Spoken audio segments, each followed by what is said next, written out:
আমরা এমন রাজনীতি করব যাতে করে নারীরা সক্রিয় অংশগ্রহণ করতে পারে।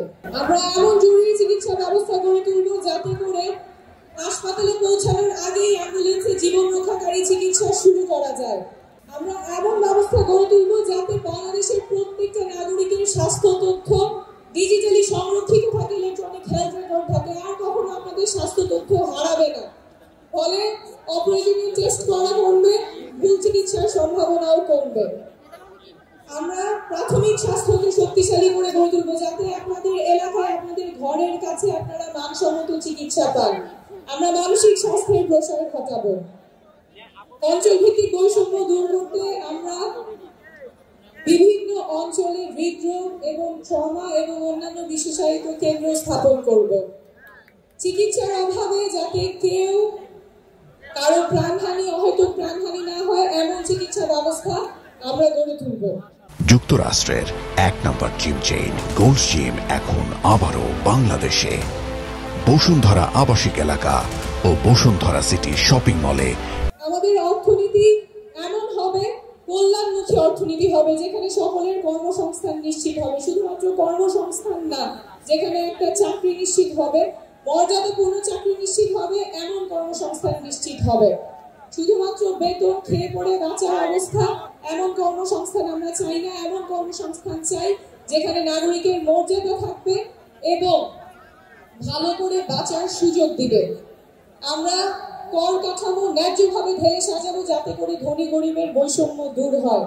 আমরা এমন রাজনীতি করব যাতে করে বাংলাদেশের প্রত্যেকটা নাগরিক রাজনীতিতে সক্রিয় অংশগ্রহণ করতে পারে, প্রত্যেকটা তরুণ রাজনীতিতে সক্রিয় অংশগ্রহণ করতে পারে। আমরা দেশ গড়তে জুলাই পদযাত্রায় প্রত্যেকটা জেলায় দেখে এসেছি তরুণেরা কতখানি উচ্ছ্বাস, কতখানি উদ্দীপনা নিয়ে আমাদের সাথে যোগ দিয়েছেন। তারা ভাবছেন দেশের কথা, তারা স্বপ্ন দেখছেন দেশ পরিবর্তন হবে, তারা দেশটা পরিবর্তন করবে। কিন্তু বারবার আমরা শুনছি এই তরুণদেরকে হেয় করা হচ্ছে, ছোট করা হচ্ছে, তরুণরা দেশ নিয়ে বোঝে না, তারা পরিবর্তন আনতে পারবে না।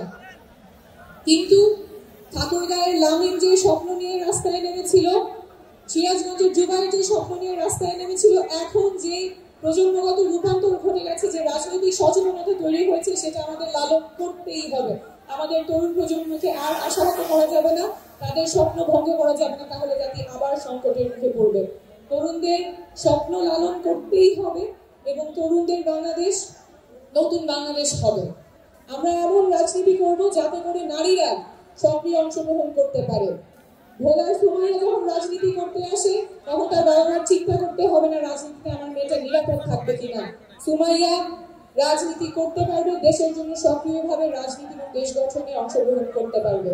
আমরা এমন রাজনীতি করব যেখানে আমাদের প্রবাসী ভাইয়েরা যারা দেশ গঠনে ভূমিকা রাখতে চান, যারা নির্বাচনে ভোট দিতে চান, তাদের সেই ব্যবস্থা আমরা নিশ্চিত করব। আমরা এমন রাজনীতি করব যেখানে সকল নাগরিকের অধিকার সংরক্ষিত থাকবে, সমুন্নত থাকবে। কোনো দলের, কোনো পক্ষের, কোনো গোষ্ঠীর, কোনো পরিবারের কাছে দেশের স্বার্থ আটকে থাকবে না। দেশ হবে সকল নাগরিকের, সেই রাজনীতি আমরা করব।